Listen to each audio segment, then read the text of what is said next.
আসসালামু আলাইকুম guys, welcome to my YouTube channel and new another blog. সবাইকে আমাদের এই ভিডিওতে স্বাগতম। আপনাদের সাথে এর আগের বার প্রথম পার্ট শেয়ার করছিলাম যে কিভাবে আমার বিয়েটা হয়, মানে আমার শ্বশুর বাড়িতে আমি কিভাবে আসি।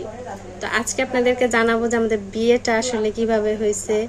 এত দূর থেকে আমার বাবার বাড়ি চট্টগ্রাম আর আমার শ্বশুরবাড়ি হচ্ছে ফরিদপুরে। তো আমি চট্টগ্রাম থেকে কিভাবে ফরিদপুর আসছি সেটা আপনাদেরকে বলছি যে এখানকার আমার শ্বশুরবাড়িতে একটা মেয়ে ভাড়া থাকতো, মানে ওর সাথে চট্টগ্রাম আমার পরিচয় হয়।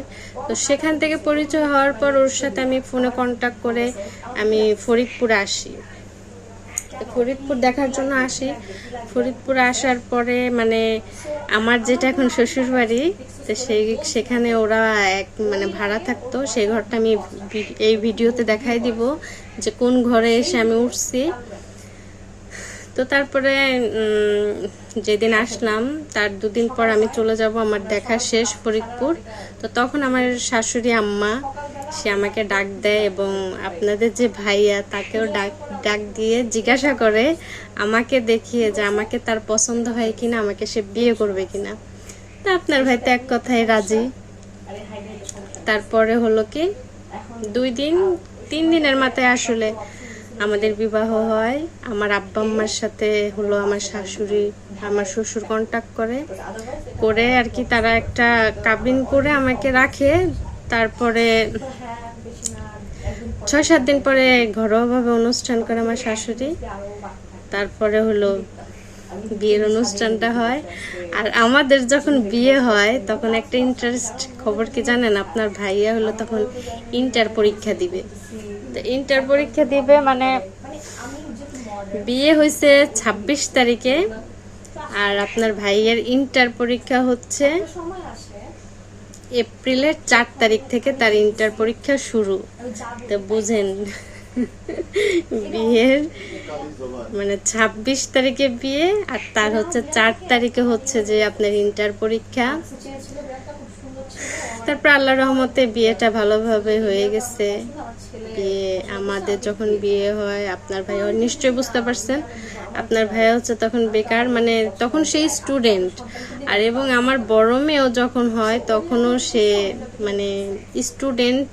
ইন্টার পরীক্ষা দেওয়ার পরে তারপরে হচ্ছে যে আপনার আমার বড় মেয়ে আমি যখন প্রেগনেন্ট হই তখন হলো আপনার ভাইয়ার শেষে মানে আমার যে সময় বেবি হবে তার 1 মাস আগে সে একটা চাকরি পায়, তাও ছোটখাটো একটা চাকরি, স্যালারি খুবই কম।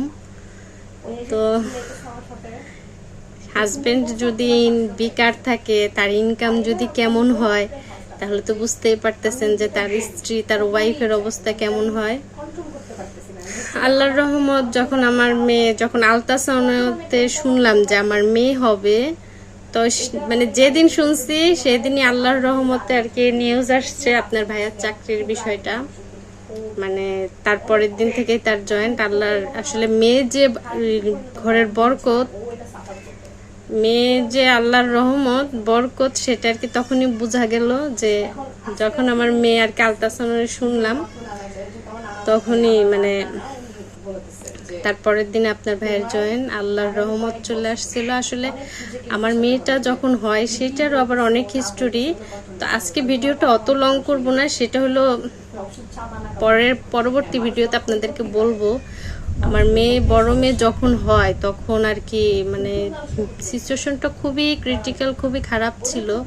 আমার সিজারটা কিভাবে হয়েছে আসলে আমার বড় মেয়েটা হলো ইমার্জেন্সি, তাকে 8 মাসে আর কি সিজার করতে হয়েছে। মানে আমার অবস্থা অনেক খারাপ ছিল আর বেবির অবস্থা অনেক খারাপ ছিল।